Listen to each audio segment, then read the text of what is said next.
All right, we're back on MorningLine. Our guest this morning, Josh Horn from Social Security. So, folks, the number up on the screen, 737-7587. If you have a question, we have some phone lines open, and we have folks that waited through the break. We're going to go next to Evan. Evan, good morning. How can we help you, Evan?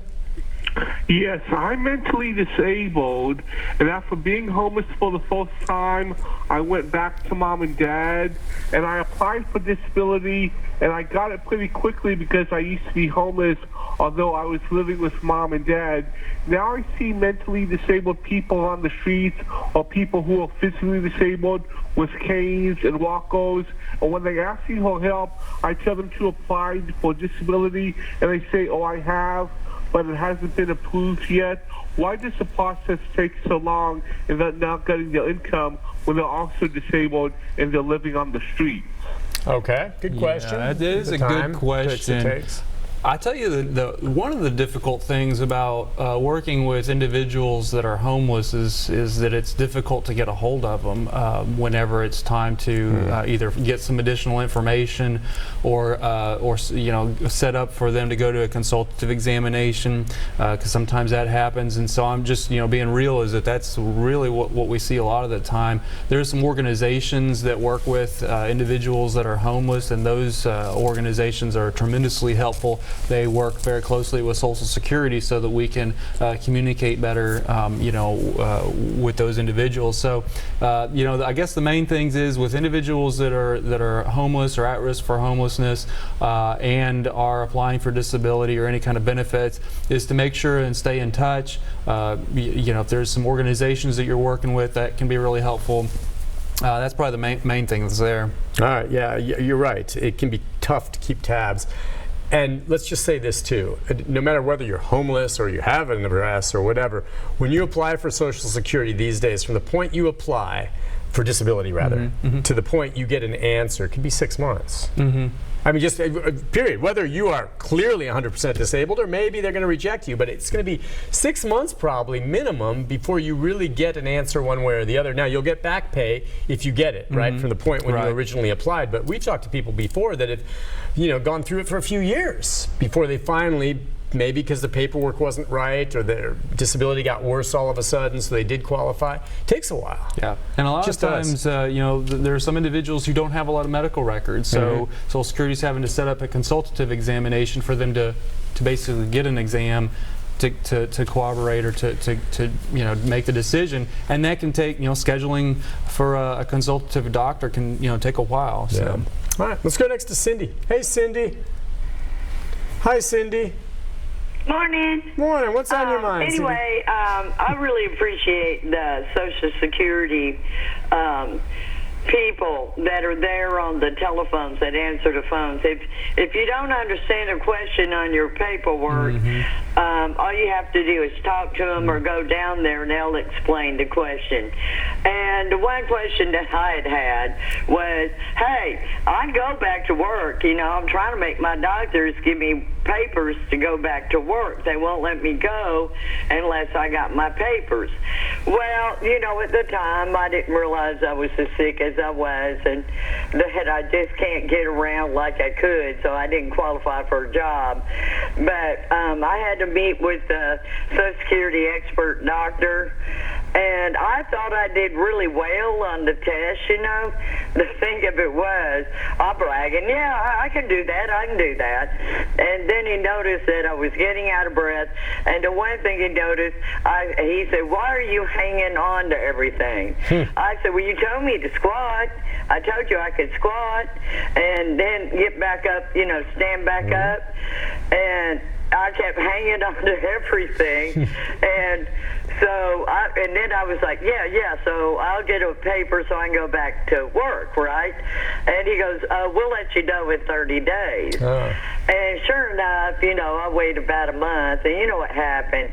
I couldn't, but I didn't realize. My cousin didn't tell me. He said, that girl can't breathe and she can't work. So, but I appreciate the Social Security for being there for me.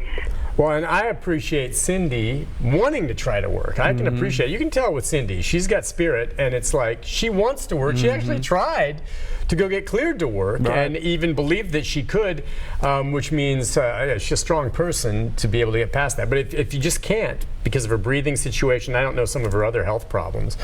It's just, you know, the employer is going to be careful about bringing you back if there's a concern about your health. And we do have return to work provisions that help individuals go back to work. And so, you know, if you get on disability, that's not a life sentence. You know, you can, you know, hopefully maybe your medicines will get regulated. Maybe your whatever, you know, condition you're dealing with will get better at least a little bit so that you can go back to work. Or maybe you might, you know, get involved with vocational rehabilitation or something like that to learn a new job, new trade. And so when you get to that point where you can try to go back to work, we have what's called the 9 trial work months, which means you can go and you can try and you can make as much as you want to, and we're going to still pay your benefit. We want to give you 9 months of just trying to go back to work, and we'll keep paying those benefits. After those 9 months are used up, then you go through a 3-year period where if you make over the substantial amount, you know, if you make over the limit, then we won't pay you. But if you don't make that much because you were only able to work 3 days this month, then we will pay you. And you can kind of go back and forth like that for 3 years and try to go back to work. And so that's helped a lot of people out. I think that's great. It's in everyone's best interest. Everyone's. If they can find a way to get back to work. And a lot of people think, oh, they're on disability, they don't want. No. My experience is the vast majority of those who are on Social Security disability wish they could work.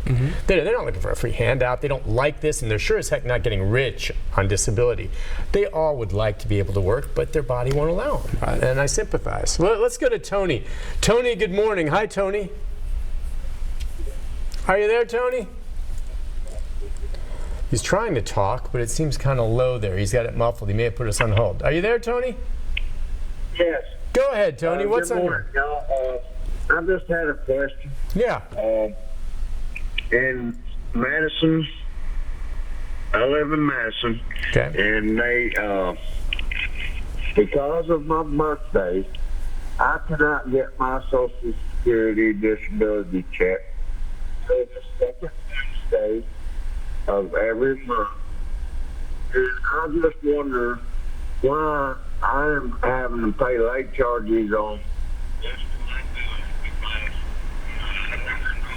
All right, his signal's not in, but it sounds to me like, all right, based on his birthday, is that why he can get his check only at a certain time of the month? And it sounds like because it comes later, he ends up having to pay late fees on some bills that he owes, and it would help him if he could get his check earlier in the month. I'm just guessing. I hope I'm online there. That's kind of what it sounded like. And years ago, everybody got their checks on the 3rd of the month if you're Social Security, and the 1st of the month if you're an SSI recipient. And what they found was that it was kind of breaking the system a little bit. Okay. You know, grocery stores would get flooded, the banks would get flooded. I mean, it's just a whole host of reasons that that they really needed to spread that out, and they tried to find a fair and equitable way to do that. And basically the thing what they come up with is that if, you know, depending on when your birthday falls in the month, if it's in the first 10 days of the month, the second 10 days of the month, or the last 10 days of the month, you'll get your check either the 2nd, 3rd, or 4th Wednesday of the month for Social Security. Now, SSI still gets theirs on the 1st day of the month, but what that does is kind of spread out